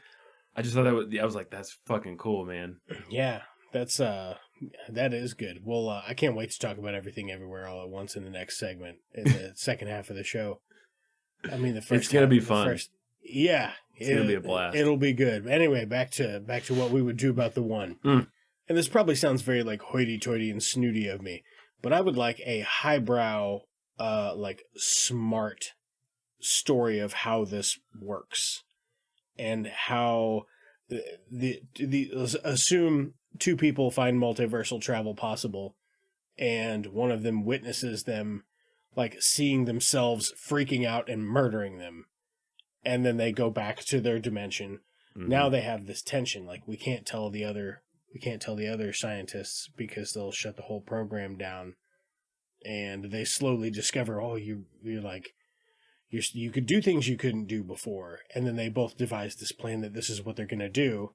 The other scientists catch wind and then attempt to stop them from becoming these multiversal baddies. Okay. I like that idea. I do like. Let's talk about some actors. Who's a good scientist? Who's a good science guy? Pierce Brosnan. Fuck. You nailed it. Callback. Yeah, he's just the sexy science guy. Now, who would you get as a lead in this? You have to get somebody who can do obsessive, because that would be the who can be obsessed like crazy. So in a dramatic sense, because then it turns into like a cat and mouse fucking murder, you know what I mean? Right. Murder spree or whatever. But I want them to be smart people. You know what I'm saying? I want it to be instead of this is just Jet Li's like, I think it would be smart if I killed all the other me's so I could be strong. Oh, that's his whole motivation. He's like, it just seemed like a good idea. Right. You know what I'm saying? Like, that's what he's doing. He doesn't say why there was no catalyst that made him, like his wife didn't die in a tragic accident or some fucking weird shit. He just decided to do it one day. Yeah, they don't touch on that at all. Yeah. The name that keeps popping out to me, and it's very current day, but Riz Ahmed. Yeah, Riz Ahmed would be a good get for something like that. a lead for this. Mm-hmm. Let's see here. You would need an older, more senior doctor. Man, I would love to get Leo and Riz Ahmed in a serious thing, but you're talking about hundreds of millions of dollars now, I think. Leo Cap? I guess it is dream casting, so it doesn't really fucking matter. You can do whatever you want. Yeah, Leo Cap. As a scientist, or Mads Mikkelsen? Fucking, I like that. And, not Jodie Foster. Fody Joster? Fody Joster. In Arrival, Amy Adams. Amy Adams? Love me some Amy Adams. Right, yeah. Annie Adams. Annie Adams. Right, it's just movies@gmail.com. If your name is Annie Adams. If your name's Annie Adams, what's Sorry, up? I'm like, 4 sheets to the wind right now. Yeah, it's putting a couple cold ones back. No, I like where we're going with this. Riz Ahmed as a lead, that's fun. I feel like he can play that really well. Yeah, Riz Ahmed. Is it still like the same? Like he's trying to. Riz Ahmed and Amy Adams. Here's the twist: after Riz Ahmed does like 2 murders, he starts to have a change of heart, and Amy Adams is like, "No, I see it your way now." So Amy Adams is gonna start fucking killing all her own Amy Adamses. Oh, okay. And then Mads Mikkelsen, the other guy we said. Pierce Brosnan. No, not Pierce Brosnan. I need somebody who can look disheveled. As a scientist? Oh, yeah. Turturro. Maybe we could do John Turturro. It's so funny that you said that, because I almost... Said John Turturro? I'm not, because the reason I looked up Riz Ahmed, I mean, I know we've covered him in Sound of Metal, but I was like, the show he was, and we've probably talked about it, The Night Of. Yeah, we have talked about it. Riz Ahmed and John Turturro are in it, and I was like thinking of those two. And like, gotcha. Okay. So it's funny you say that. I think that really actually works. Like John Turturro and who else did we say is like the 2 scientists? John Turturro, Riz Ahmed, Amy Adams. Fuck, I had another one. Mads Mikkelsen. Mads Mikkelsen as a scientist, right? Yeah. And we need one more. As a scientist? Yeah, we need one more. Doesn't have to necessarily be a scientist. Can be like the program manager or like a research assistant or something like that. Have you watched The Bear? Yeah. We just started that. I was going to talk about that later, but... Okay. We'll talk about it. We'll come back to The Bear. What if we got him? as the research, like as a research assistant. Jeremy Allen White. Yeah, I like that. I think that's good. Yeah. So we're just doing the one, but instead of a guy who just thought it was a good idea, but like it could even be an accident. Like they're like walking through this other world, and they see themselves from across the street or whatever. Mm-hmm. And the other them is startled and walks into traffic and gets hit by a bus. And then they go back to their universe, and then they make this discovery, and then Riz Ahmed decides to go back, and Amy Adams goes in after him, and then when she catches him doing it, she like gets it. Yeah. She gets his point of view in it, and she doesn't want to stop him, but he's like, I feel a lot of guilt about just straight up murdering a man with my hands. This ain't for me. This ain't for me. Yeah, I was like, I tried to kill the guy. I can't do that anymore. And now Amy Adams is the bad guy, and she's on a multiversal fucking tear. Man, I like that. That's cool because you think you have your original. Mm-hmm. And only the other three scientists that we said and Riz Ahmed can stop her. Man, that's cool. I like that. That's fun. And maybe at the end you'll find that love is the most powerful. or you'll find that in one universe, hot dogs as fingers. I like it. Matters the most. Oh my god! It's just an ASMR thing that's so fucking funny. We'll talk about it later.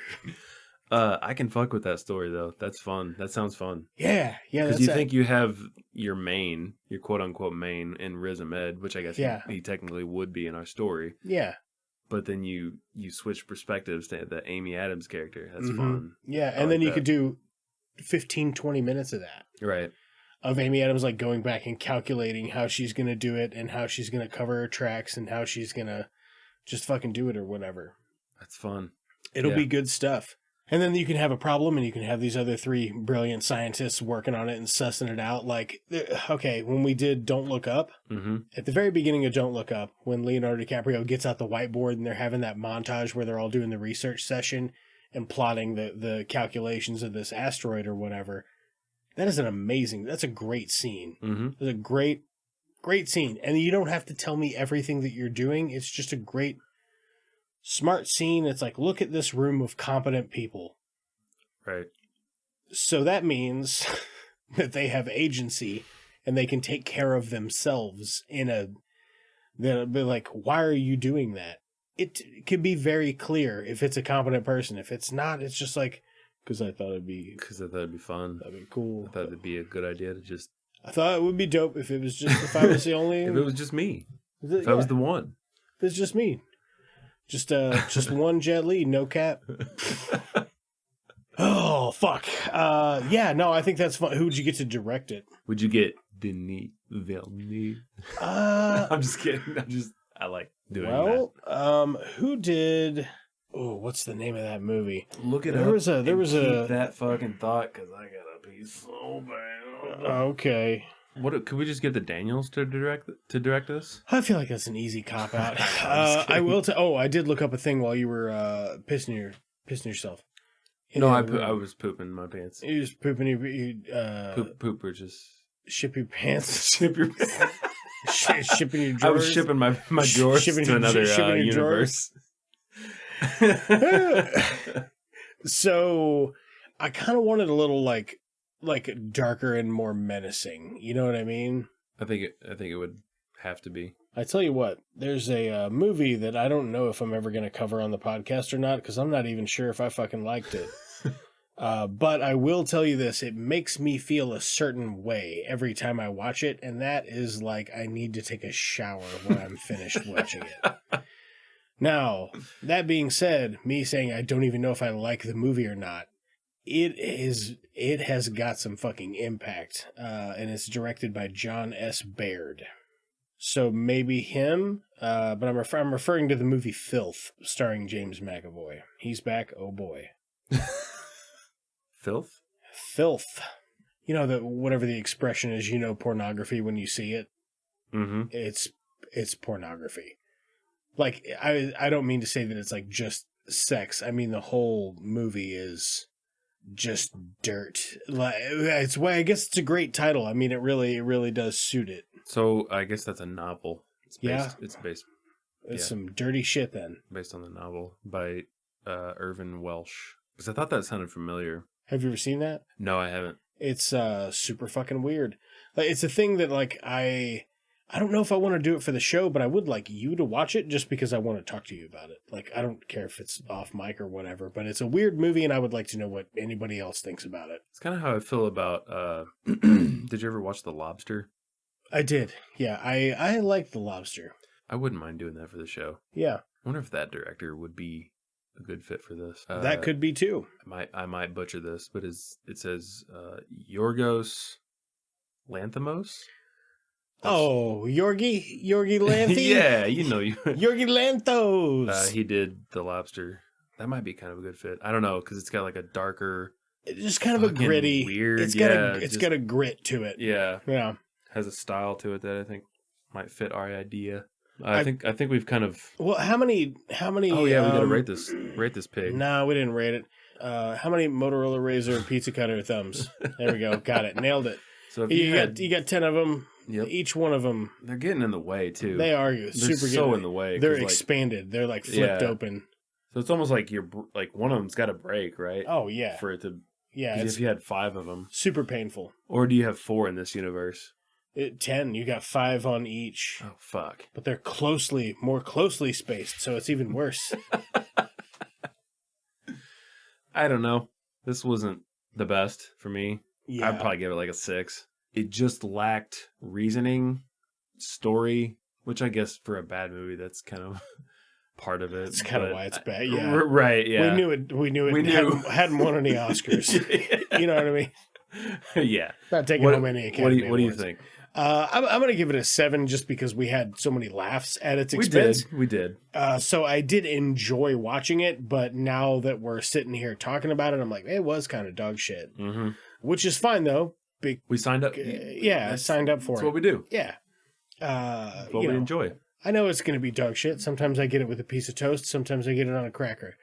Sometimes it's just like on the floor, and I'm like, looky there. Look at there. Just put my lips on it and see if it's still warm. Stop. Birdman, why would you do that?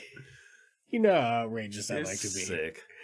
Yeah, I don't know. Like, it was fun. I had fun with it, but it's not anything. What do you give our idea out of dimension traveling thumbs? Fucking 9.75. I'm gonna go hard 8.5. I mean, I don't know because it's not a thing yet. But I think it's a real. I'm not kidding. I think that's a really cool idea to have Amy Adams as like the secret bad guy almost. I think it's fun. Yeah, because you'll feel like you really know what's going on until they have one dialogue exchange, and then she, I don't know, knocks him out, or she had already changed her mind and had him distracted with him plotting his next attack that she had plotted and already executed a few of her own. Yeah, that's cool. There's a fun hook in there. And all the while, 3 brilliant scientists have to figure out how Pierce Brosnan. Who else? As James Bond. I'm bringing him back. Bond. James Bond. And the other scientists are like, who's that? You know what I mean? Oh, Dr. Bond, I'm glad you're here. Hello, Percy. Yes. Yeah, I mean that's I guess it's about it, man. You think it's time for the other segment of the show? What have you been?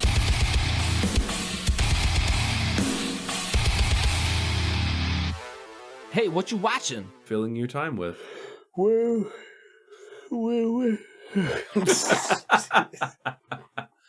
What have you been filling your time with?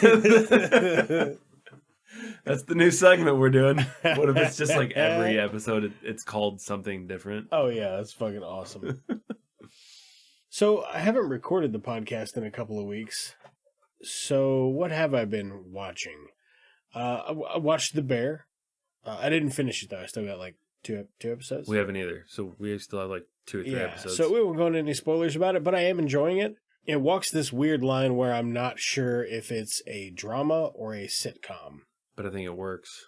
Yeah. My only thing is I wish I kind of want it to be an hour long. Not an hour, like 45 minutes.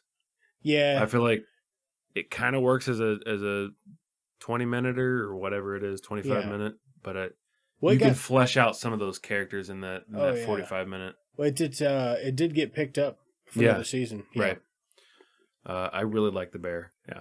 So yeah, that's looking good. As far as movies, man, I haven't really watched anything this week, which is crazy.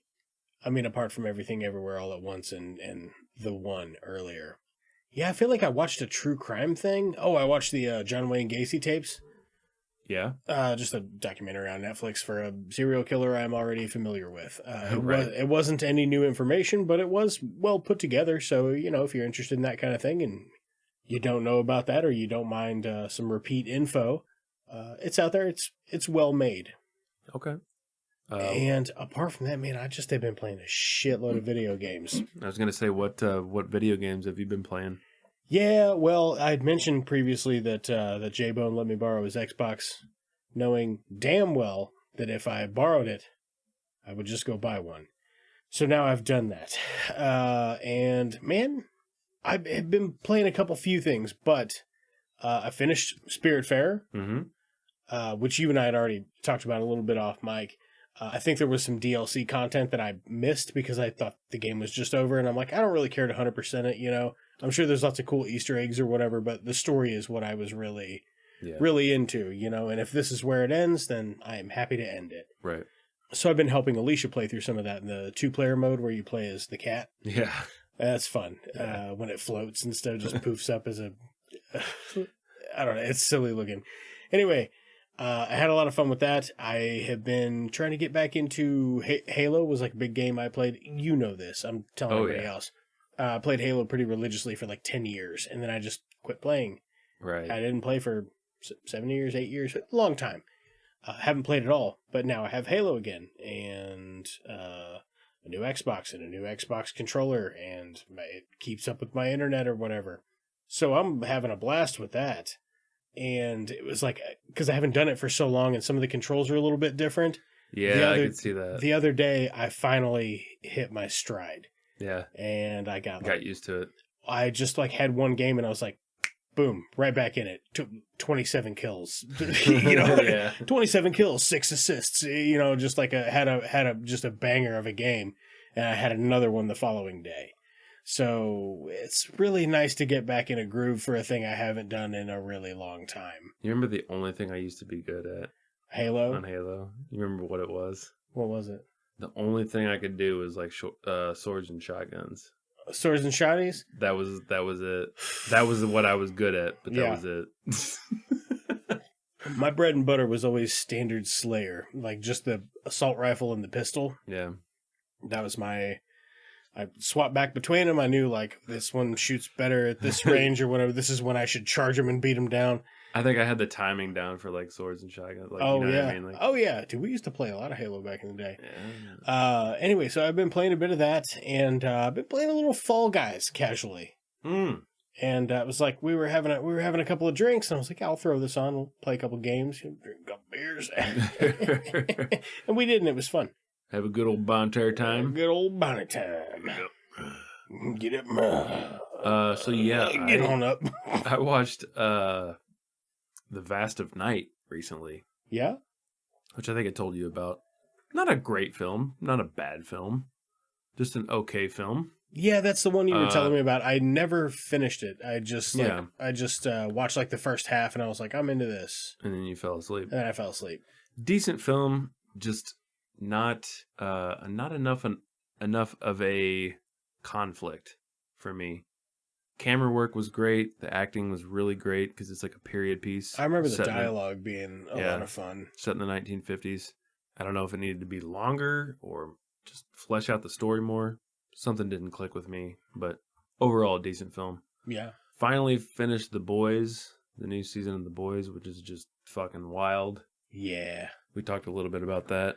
I want them to shake some stuff up in the next season. Yeah, and then we talked about that a bit. I guess I could mention that on here, that there is going to be a new spin-off series Of the boys, yeah. that is like Vought's new superheroes, but they're like in high school kind of thing. It's at college. Yeah, college. Yeah, Yeah, it's a that's what it college. is. But that's how they're going to flesh in some new characters, some new, I'm sure psychopaths or like, Right. like very Some idealistic, you know what I mean? Sometimes I'm like, why are these people so fucking crazy?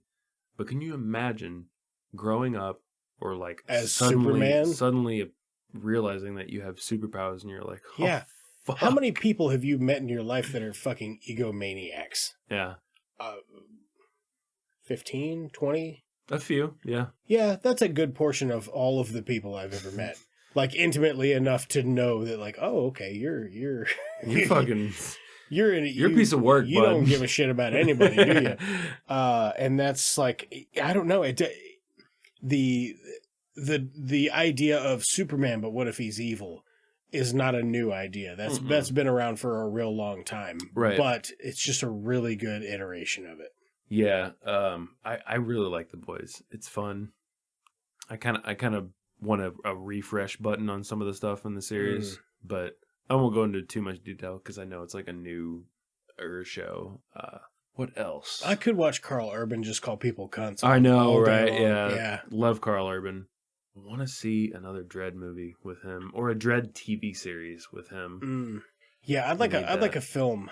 I'd like a film. I don't know if you're gonna get Urban back for a series and then they'll wind up going a younger guy. They'll be like Dread, the beginning years. I think I don't he's- want that. yeah. Don't take his helmet off. Don't just Right. I Just think let he's it be. committed to either because he loves that fucking character. Yeah, Yeah. he's fucking perfect for it. Right.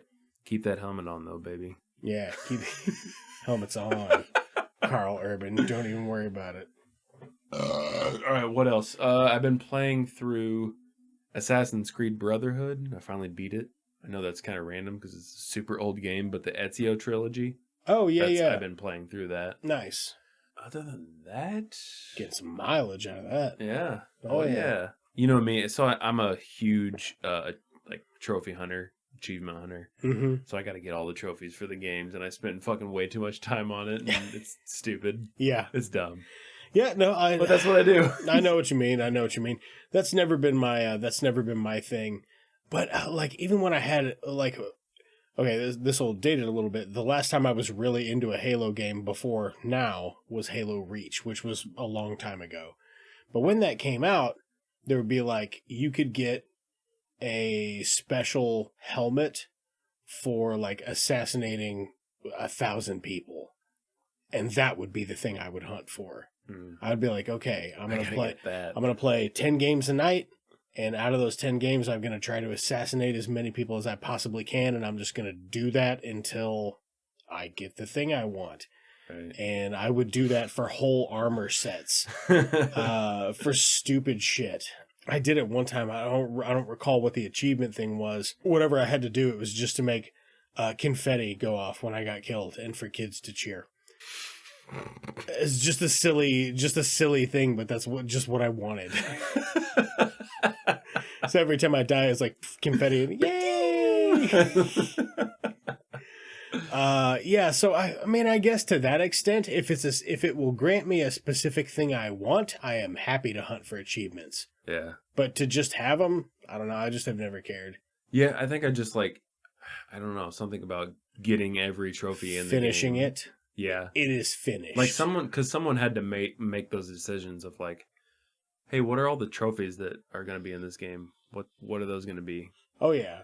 If you kill 5 guards in a specific way, that's a trophy. Like, you know what I mean? Just Right. You know what they do that when they call it soup kitchen. Dirty Mike and the boys. Yeah, kill 5 guards in a Prius. That's the game I want to play. Oh, but you play as a mama raccoon who comes along and gives birth in the floorboard.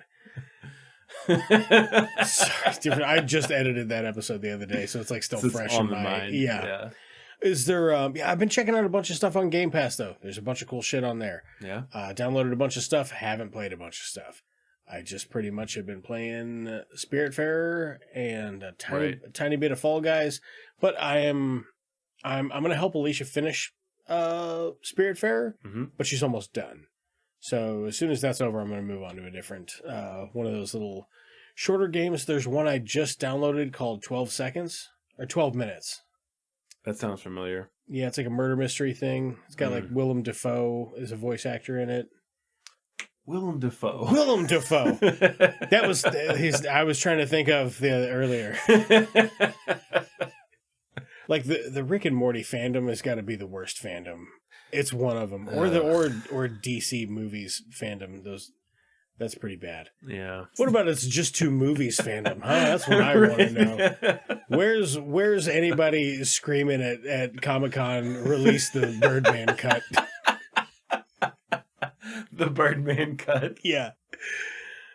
It's just 45 minutes of me going, Carl!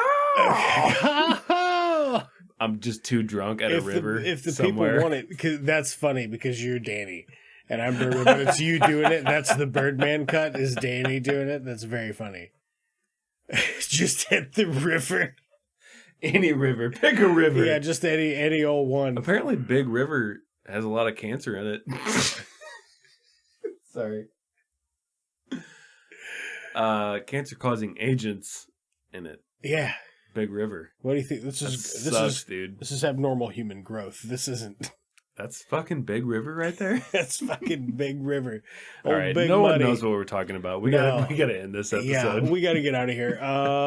That is all. Again, you can always check us out at the website. It's just two movies. Nope, it's just two movies.com. Yeah, you can contact the show at it's just two movies @gmail.com, Twitter, Instagram, all those other social places. Facebook, YouTube, leave a like if you could. We sure do appreciate it. Other stuff that we're plugging. Links. There's links in our episode description. I don't know. Check them out. They do stuff for you. You'll love it. Boom. And as we say here at the end of every episode of It's Just Two Movies, the podcast. My bunny will suck your bunny. You guys aren't going to start sucking each other's dicks, are you? Let's call that phone talk for a one-eyed Batman. Can I make a suggestion that doesn't involve violence? Or is this the wrong crowd? Maybe we should call in a bomb threat to Houston. I think it's free beer night at the Astrodome. The Jedi, Bob. We don't fight with guns, we fight with our mind. Cousin, businesses are booming. That is one big pile of shit. Jog on.